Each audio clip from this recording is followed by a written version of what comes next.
Assalamualaikum warahmatullahi wabarakatuh. Salam sejahtera buat kita semua. Semoga kita dalam keadaan sehat walafiat. Pada kesempatan kali ini, izinkan kami untuk mempresentasikan makalah kami yang berjudul Kelompok Kerja dan Komunikasi dalam Organisasi pada mata kuliah Pengantar Manajemen. Sebelum kami mempresentasikan makalah kami ini, izinkan kami untuk memperkenalkan diri terlebih dahulu.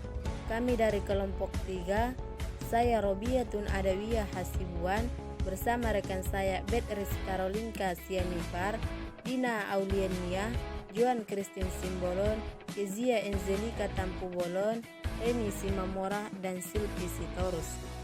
Pengertian kelompok kerja dan komunikasi dalam organisasi.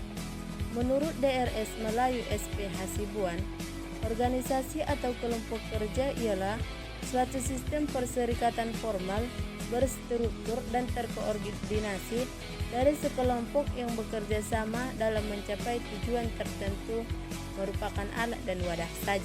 Menurut Profesor Dr. Sondang P. Siagian, organisasi atau kelompok kerja ialah setiap bentuk persekutuan antara dua orang atau lebih yang bekerja sama serta secara formal terikat dalam rangka pencapaian suatu tujuan yang telah ditentukan dalam ikatan yang mana terdapat seseorang atau beberapa orang yang disebut atasan dan seseorang atau kelompok orang yang disebut dengan bawahan. Yang pertama yaitu menurut Everett M. Rogers, komunikasi adalah proses di mana suatu ide dialihkan dari sumber kepada suatu penerima atau lebih dengan maksud untuk mengubah tingkah laku mereka.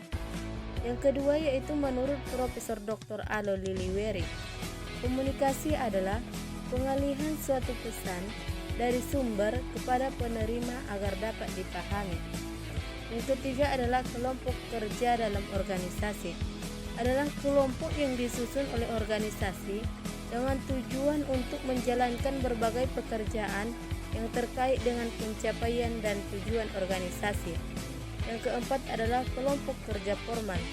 Adalah kelompok kerja yang dibentuk dan disusun secara resmi oleh manajer, di mana kelompok kerja tersebut diberikan tugas dan pekerjaan yang terkait dengan pencapaian tugas.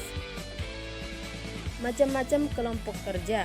Yang pertama, kelompok kerja langsung merupakan kelompok kerja yang disusun oleh manajer dan beranggotakan beberapa orang bawahan yang berada di bagian di mana manajer tersebut ditugaskan.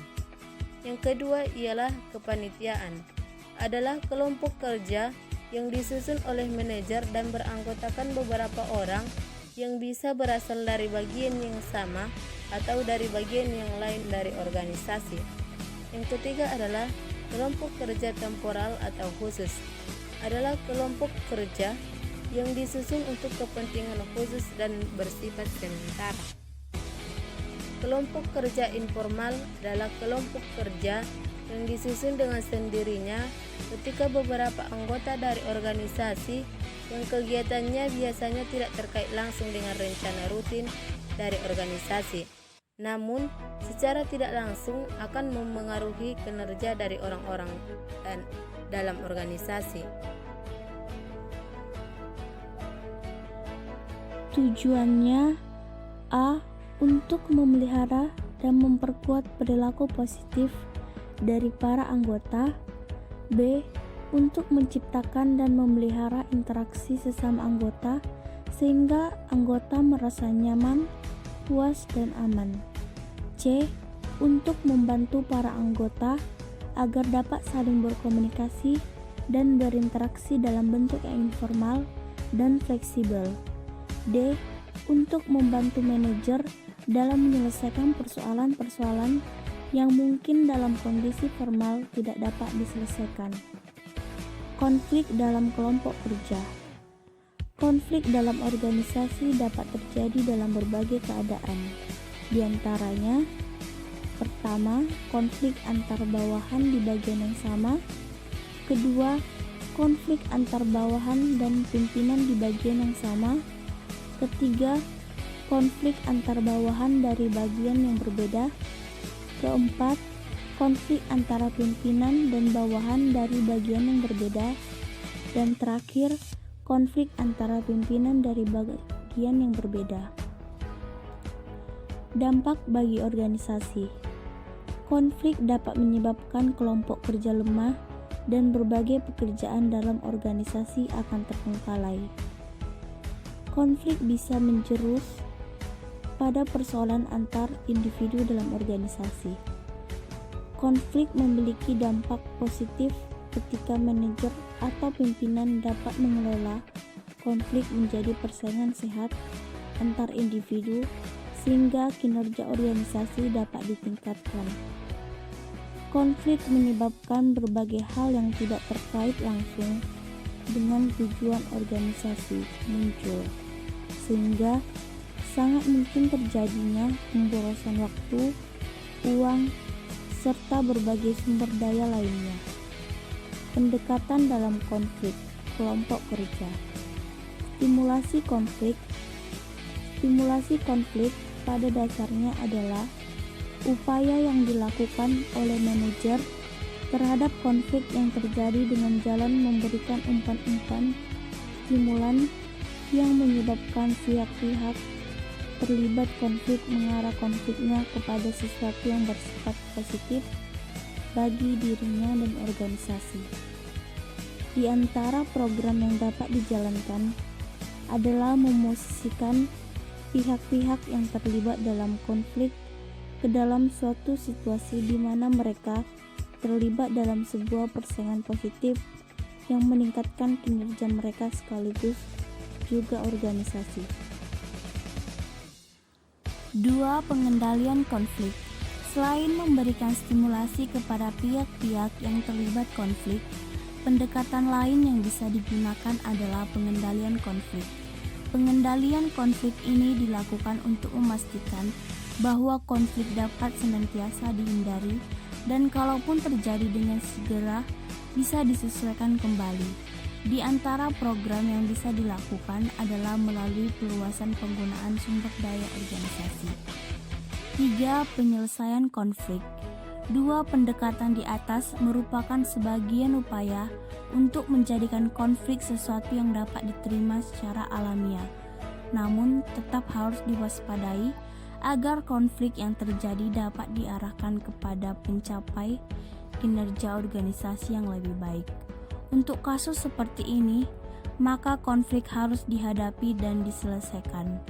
Di antara program yang dapat dilakukan untuk menyelesaikan dan menghilangkan konflik, yaitu dengan melalui penghindaran konflik.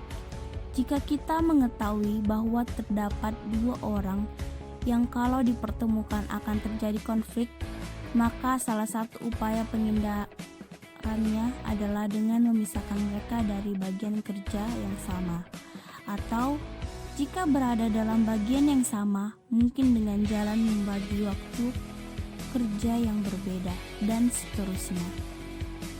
Komunikasi dalam kelompok kerja. Pola komunikasi dalam struktur organisasi. Pola komunikasi dalam struktur organisasi secara garis besar dapat berupa komunikasi vertikal dan komunikasi horizontal.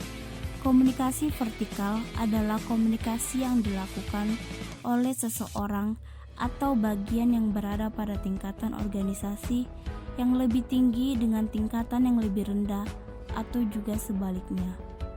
Konflik dan komunikasi dalam organisasi. Terjadinya konflik di dalam organisasi dapat diidentifikasi bahwa salah satu penyebabnya adalah faktor komunikasi. Komunikasi yang tidak tepat atau yang salah akan menyebabkan terjadi salah komunikasi atau salah persepsi atau sering dinamakan sebagai miscommunication, yaitu ketika komunikasi dilakukan tidak sesuai dengan apa yang sebenarnya ingin dikomunikasikan. Baik, cukup sekian presentasi dari kami. Semoga apa yang telah kami sampaikan dan kami paparkan dapat menambah ilmu dan pengetahuan kita dan bermanfaat buat kita semua. Mohon maaf apabila ada kesalahan kata dan pengucapan kami yang kurang jelas. Dan terima kasih atas perhatiannya. Wassalamualaikum warahmatullahi wabarakatuh. Assalamualaikum warahmatullahi wabarakatuh. Salam sejahtera buat kita semua. Semoga kita dalam keadaan sehat.